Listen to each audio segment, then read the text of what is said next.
Hello friends, welcome to my channel ePreschooler. I am Meeta. Today I am going to share few tips which are really going to be helpful for you whenever you are presenting any new concept or any new activities for your child, so that your child will get best benefit out of it. My first tip is choose the activity wisely.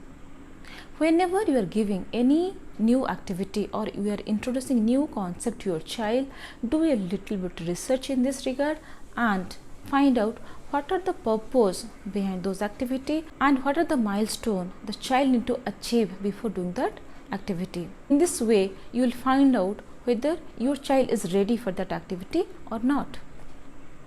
My next tip is use a proper time to introduce any new kind of concept or any new kind of activity to your child smartly.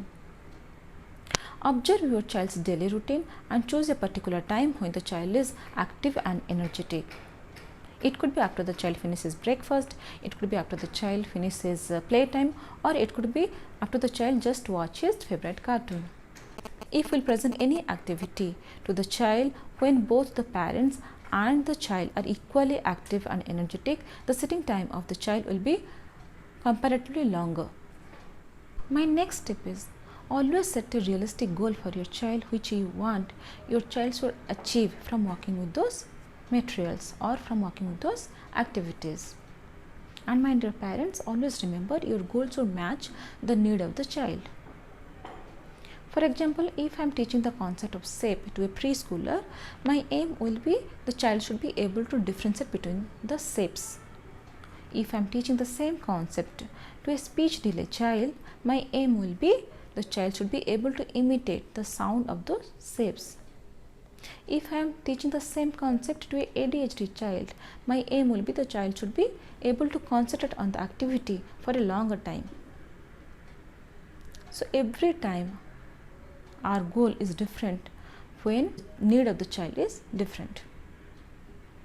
And one more thing we should remember, each child is different and the amount of effort given by each parent is also different.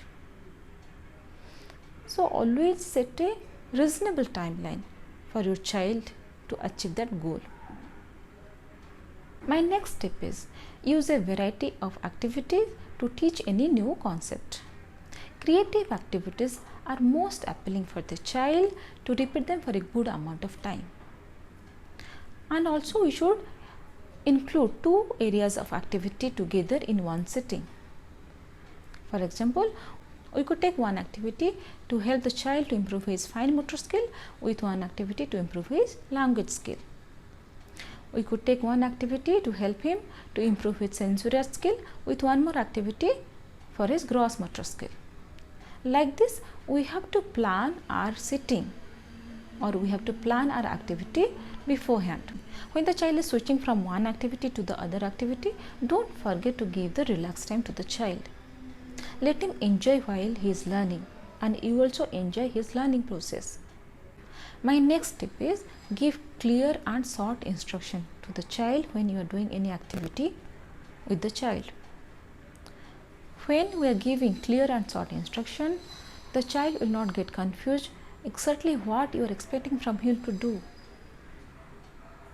When the child is not distracted, then he can perform smoothly.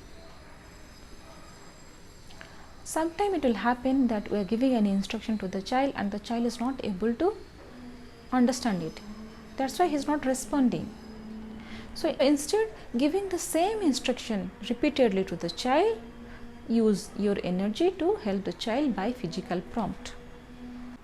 My next tip is always have faith on your child's capability.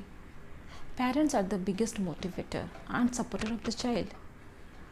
And as a parent, if you don't believe, you don't have faith on his capability of achieving few things or few milestones, then the confidence level of the child will go down and it will affect his performance level. Try to maintain a stress-free environment at home. When both the parent and the child are under stress, neither the child could perform properly nor the parent could assist properly. A healthy atmosphere is the biggest reinforcement for the child to perform any activity or to achieve any goal.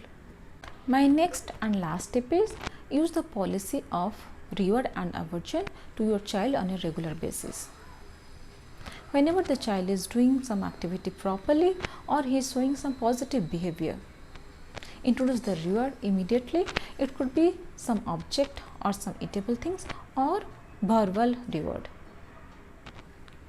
Likewise, introduce the policy of aversion to your child whenever he is showing some negative behavior. But aversion should not be physical and it should be mild in nature.